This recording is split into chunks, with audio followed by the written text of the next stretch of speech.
Hello guys, welcome back to my channel. আশা করি তোমরা সবাই খুব ভালো আছো, সুস্থ আছো। শীতকাল পড়ে গেলেই বাজারে কিন্তু বিভিন্ন ধরনের সবজি কিনতে পাওয়া যায়, আর তার মধ্যেই এই বাঁধাকপির তরকারি হলো এমন একটা সবজি যেটা বিয়েবাড়ি থেকে শুরু করে পিকনিক থেকে শুরু করে সাধারণ খাওয়া দাওয়া সব কিছুতেই চলে।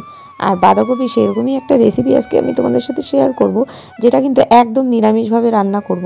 কিন্তু নিরামিষভাবে রান্না করলেও এর স্বাদটা এত ভালো হয় খেতে, এটা মাছ মাংস কিছুরই দরকার পড়ে না, শুধু এইটা দিয়েই এক থালা ভাত খাওয়া হয়ে যাবে। আজকের এই রেসিপিটা আমি বানানোর জন্য একটা গোটা বাঁধাকপির হাফ কেটে নিলাম। হাফ দিয়েই কিন্তু এই রেসিপিটা আমি রান্না করব। আর বাঁধাকপি ভালো কিনা সেটা চেনার উপায় হলো, বাঁধাকপি কেনার সময় হাতে ধরে দেখতে হবে কাঁসার বাটি বা পেতলের বাটি যেমন একটা ভারী ভারী অনুভব হয়, সেরকম হলেই কিন্তু বাঁধাকপিটা ভালো মানের।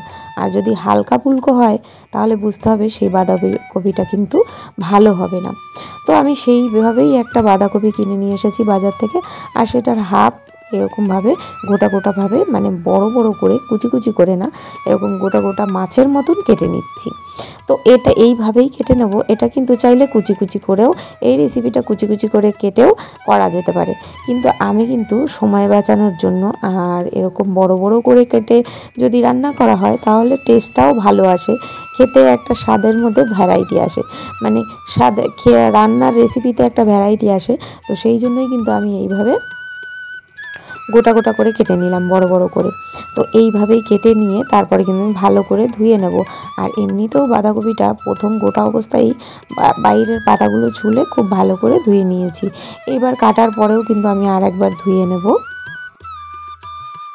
একটা কড়াইতে কিছু পরিমাণ জল দিয়ে দিলাম বাঁধাকপি সেদ্ধ করার জন্য, আর তার মধ্যে দিয়ে দেবো নুন। নুনটা কিন্তু এখানে স্বাদ মতন দিলাম, আমি হাফ চামচ পরিমাণ নুন দিয়ে দিলাম। আর তাই দিয়ে সেদ্ধ বসিয়ে দিয়ে আমি কিন্তু ঢেকে দিয়েছিলাম। এবার ঢাকনাটা তুলে একটু উলট পালট করে দেব, কারণ বাঁধাকপি কিন্তু সেদ্ধ হতে একটু টাইম নেয়। বাঁধাকপিটা সেদ্ধ বসিয়ে দিয়ে আমি এখানে নিয়ে নিচ্ছি হাফ কাপ পরিমাণ চাল। আর চালটা কিন্তু একটু গন্ধযুক্ত চাল হলেই বেশি ভালো হয়। আমি কিন্তু গোবিন্দভোগ চাল নিয়ে নিয়েছি। এইবার ওই চালগুলো একবার করে ধুয়ে নিয়েছি। ধুয়ে নেওয়ার পর এদিকে আমার বাঁধাকপি কিন্তু সেদ্ধ হয়ে এসেছে, সেদ্ধ হয়ে গেছে, নামিয়ে রেখেছি। সেই একই কড়াইতে তেল গরম করে আমি কিন্তু আলু ভাজতে দিয়ে দিয়েছি। আলুটা একটু পাতলা করেই কেটে নিলাম, কারণ এটা নতুন আলু, শীতের যে নতুন আলু সেটা কিন্তু তাড়াতাড়ি গলে না। আর যেহেতু আমার বাঁধাকপি সেদ্ধ হয়ে গেছে, তো সেই জন্য আলুটা যাতে খুব তাড়াতাড়ি সেদ্ধ হয়ে আসে, চাইলে কিন্তু বাঁধাকপির সাথে আলুও সেদ্ধ বসিয়ে দেওয়া যায়। সেক্ষেত্রে আলু কিন্তু একটু মোটা মোটা করেও কাটা যেতে পারে।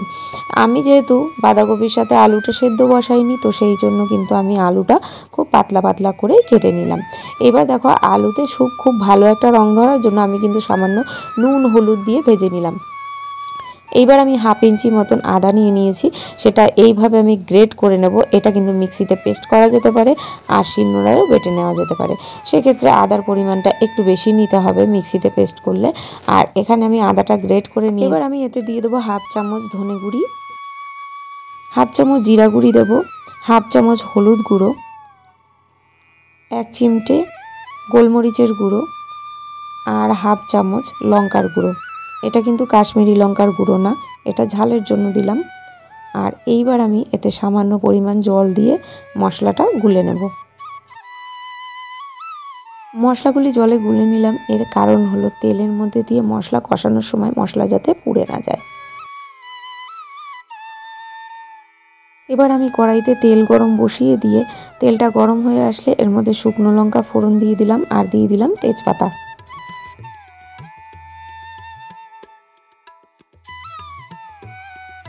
শুকনো লঙ্কার একটা সুন্দর ভাজা গন্ধ বেরোনোর পর আমি এখানে দিয়ে দিচ্ছি 3টে চেরা এলাচ আর লবঙ্গ আর এলাচগুলো ফাটিয়ে দিতে হবে, নাহলে তেলের মধ্যে দিলে কিন্তু এরা এমনিতেই ফাটতে শুরু করবে।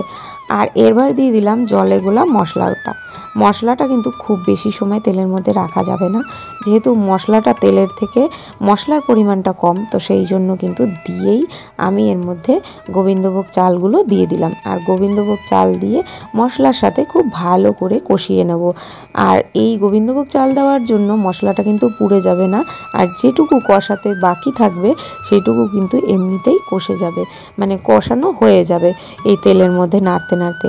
এইবার আমি দিয়ে দিলাম আলুটাও এই তেলের মধ্যে দিয়ে মশলার সাথে খুব ভালো করে কষিয়ে নেব।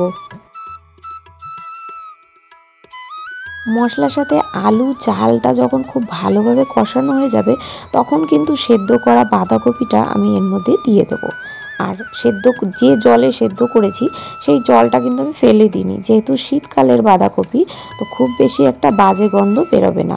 বাঁধাকপির গন্ধটা যদি অনেকেই অপছন্দ করে থাকেন, তাহলে অপছন্দ করে থাকলে তখন কিন্তু সেক্ষেত্রে জলটা ফেলে দেওয়া যেতে পারে।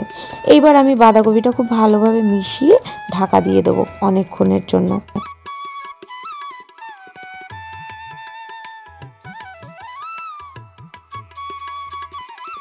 বেশ কিছুক্ষণ পর এই যে গোবিন্দভোগ চাল আর বাঁধাকপি মিলে একটা সুন্দর গন্ধ বেরোবে, আর তখনই কিন্তু একটু ঢাকনা তুলে আমরা চেক করে নেব। কারণ ঢাকনা তুলে চেক করে নিতে হবে, এর কারণ হলো গোবিন্দভোগ চালটা যখন ফুটতে শুরু করবে তখন কিন্তু বাঁধাকপির তরকারিটা একদম মাখা মাখা একদম আঠালো হয়ে যাবে। তো সেই জন্য কিন্তু বারবার তখন নেড়েচেড়ে দিতে হবে যাতে এটা তলায় ধরে না যায়। আর বাঁধাকপিটা কিন্তু চাইলে থেতো থেতো করে দিতে পারো। আমি এখানে থেতো থেতো করে দেবো না, এরকম আস্তে আস্তেই দেবো। এরকম আস্তে আস্তে থাকলে এই তরকারিটা বেশি খেতে ভালো লাগে। 50% কিন্তু আমার বাঁধাকপিটা রান্না হয়ে গেছে। এবার আমি এর মধ্যে কিছু অল্প পরিমাণ কাজু আর কিশমিশ দিয়ে দিলাম। কাজু আর কিশমিশ দিলে কিন্তু দারুণ খেতে হয়, তো সেই জন্যই কিন্তু কাজু আর কিশমিশ দিয়ে দিলাম। এবার আমি হালকা নাড়াচাড়া করে আবার একটু ঢেকে দেবো। আর ঢাকা দেওয়ার পরে তারপরে কিন্তু আমি এর মধ্যে আবার মটরশুঁটি দিয়ে দেবো।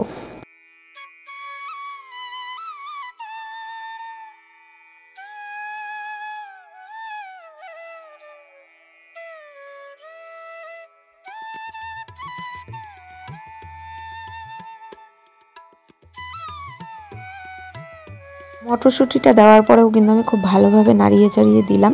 আর মটরশুঁটিটা লাস্টের দিকে দিলাম, এর কারণ হলো নতুন মটরশুঁটি কিন্তু খুব তাড়াতাড়ি গলে যায়, একদম তরকারির সাথে মিশে যাবে, তো সেই জন্য লাস্টের দিকে দিলাম।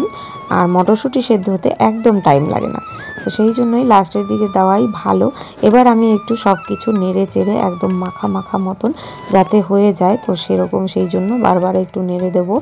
আর বললাম প্রথমেই যে গোবিন্দভোগ চালের জন্য কিন্তু এটা তলায় ধরে যেতে পারে, যেহেতু এটা চালটা ফুটে গেছে, তো সেই জন্য মাঝে মাঝেই কিন্তু নেড়ে চেড়ে চেক করে নিতে হবে।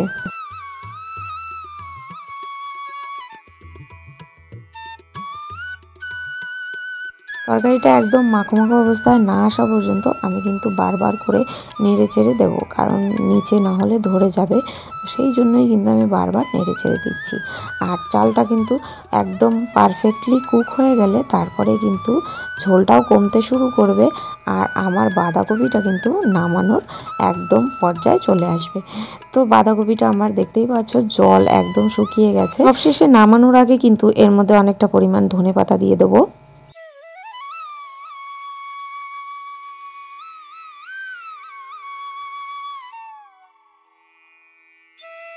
ধনেপাতা দিয়ে কিছুক্ষণ নাড়াচাড়া করার পর আমি কিন্তু নামানোর আগে এর মধ্যে শাহি গরম মশলা দিয়ে দেবো, আর দিয়ে দেবো ঘি আর শাহি গরম মশলা কিন্তু দিতেই হবে এই তরকারিটাতে।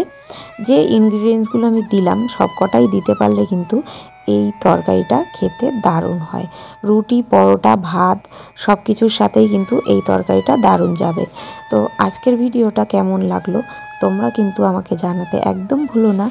আর যদি রেসিপি ভিডিওগুলো ভালো লেগে থাকে তাহলে কিন্তু আমাকে কমেন্ট করে জানাতে একদম ভুলো না, তাহলে আমি তোমাদের জন্য নিত্য নতুন রেসিপি ভিডিও দেওয়ার চেষ্টা করব। আশা করছি তোমাদের ভালো লাগবে।